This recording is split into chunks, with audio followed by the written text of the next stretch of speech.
Welcome to a CNY Wrestling podcast. This is part 2 of the 2016 to 2017 Class AA previews.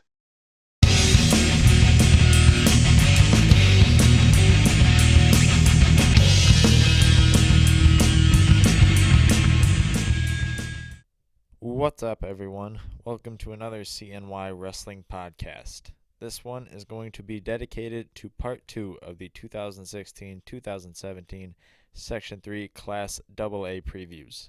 I hope you enjoyed part 1 of this series as well as the Class A previews, and I hope you are looking forward to the conclusion of this series as well as the previews for the D2 side of Section 3. Today, we will be covering CiceroNorth Syracuse, FayettevilleManlius, and Syracuse Institute of Technology. So I say we get right to it with CNS. The CiceroNorth Syracuse North Stars have always been a puzzling team to predict, in my opinion. They typically have a very large roster that makes it difficult to seek out the top guys on the team. Occasionally, though, a guy like Nathan Osborne will appear and set himself apart from the rest like he did last season. Osborne was second in Class A and third in Section 3, and he won 3/4 of his wrestled matches by pinfall. It was impressive at 106 pounds. Just 2 points kept Osborne out of a championship match at the SRC Arena, and so a few improvements could see him become a sectional finalist by the time next February comes around. I think he is an exciting lightweight to keep an eye on this upcoming season. 2 points also kept junior Josh Bigford from earning his first individual tournament championship in January, a regular season tournament. But that didn't keep him from taking fourth in Class AA and qualifying for sectionals. And doing his teammate one better is senior heavyweight Christian Aniceto, who earned an impressive third at the Class AA tournament and then won his first match at the Section 3 championships, making him the most successful senior on the CNS roster. So Bigford was fourth in Class A, qualified for sectionals but didn't win, and Aniceto was third in Class A and then won a match at the Section 3 tournament. Other seniors on the team include Landry Rogers and Nicholas Gazio, two guys who were both one match away from the Section 3 tournament because they had a pair of sixth-place finishes at the Class AA tournament back in the winter. It's hard to dodge the fact that CNS lost 3 all-section wrestlers to graduation, but with Osborne and Aniceto primed to return stronger and look to be on the box at the Section 3 tournament, and Bigford, Rogers, and Gazio ready to step up after some decently successful years, I think that there's still hope that the trio that CNS lost can be replaced and that CNS can return to a top 10 team in Section 3 D1 just like they were last season. One can't forget, I think, also that with a giant roster that CNS usually has means a lot of hidden talent as well. So I would not be surprised if a few other wrestlers emerge for CNS that can make some noise this winter. With that, I have them finishing 5th in Class AA in my preseason rankings, which is just where they were last year, and I think they'll be right around top 10 team in the Section 3 tournament again. Like I said, Osborne and Aniceto, I think, are the two guys to keep an eye on the most on the roster. And then Bigford, Rogers, and Gazio are guys that could easily fill in as some Class AA contenders. We'll now move on to the FayettevilleManlius Hornets. Not only does FM look set to make some noise in the Class AA this year, but they also look set to make some noise beyond this upcoming winter as well and into the future. This is the result of 3 juniors bringing lots of talent to the Hornets lineup, and they are Ali Salem, James Farrow, and Bryce Doane. Salem is the highest returning placer on the team as he took third place at Section 3 at 132 pounds last season. Doane was right behind him with a 5th at a tough 152-pound class, and Farrow came up one match short of placing at the Class A tournament in what was a really tough 138-pound bracket. So it may be difficult for Salem to duplicate his top 3 finish this upcoming season because last year saw a lot of talent from the 132-pound class go to the 138-pound class for the postseason. But a top 3 finish and 25 plus wins on the season is still nothing to mess around with regardless. So Salem should be respected as a contender in this upcoming winter. The same can be said for Doane, who was also a 20 plus match winner and had a win over the third place finisher at 152 just from earlier in the season during the regular season.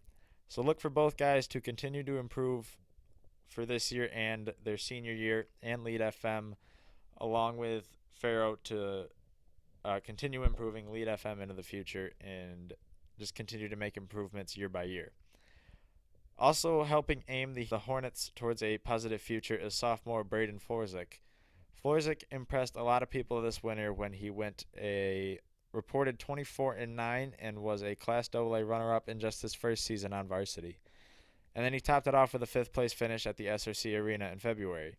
So with these 4 guys, the advantage of losing just one senior with more than 15 matches from last season, I think the Hornets could slowly be making their way towards becoming a consistent top 5 team in Class AA and top 10 team in Section 3D1. I have them missing top 5 in Class AA by just one spot this year. I have them 6th, the spot behind CNS.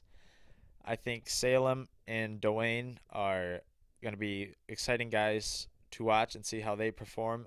I think Florzik is a excellent heavyweight on the D1 side, and I think Farrell's going to be another guy to keep an eye for to see if he can keep improving as well. That takes us into the last team for this part of the preview, the Syracuse Institute of Technology Eagles. I hate to start off on a negative note for the Eagles heading into this year, but they unfortunately lost their 2 Section 3 place finishers from last season, and they also lost a 3-time Class AA place finisher. The good news, though, is that the Eagles typically host a large roster similar to CNS, and that they should be able to replace the talent they lost. And I wouldn't be surprised if Najir Dean is the first to volunteer as the lead SIT wrestler. Dean has been 4th in Class AA 2 years in a row now, and was previously 6th in the section as well back in 2015. But this February saw Dean run into the top seed at his 170-pound weight class, and it was in the pigtail round at sectionals. So that cut his second go-around at the SRC Arena pretty short. Supporting Dean in carrying the Eagles into the future will likely be Ali Saleh, a middleweight who had a solid 11-5 season going last winter before having his last match in early January. He did not compete in the postseason. Ben Tonelli also joins in on this decently talented group of returners, despite a tough 10-7 decision in his pigtail match at the Class AA tournament last season, cutting his postseason short. Tonelli was 6th place, though, in Class AA the year before.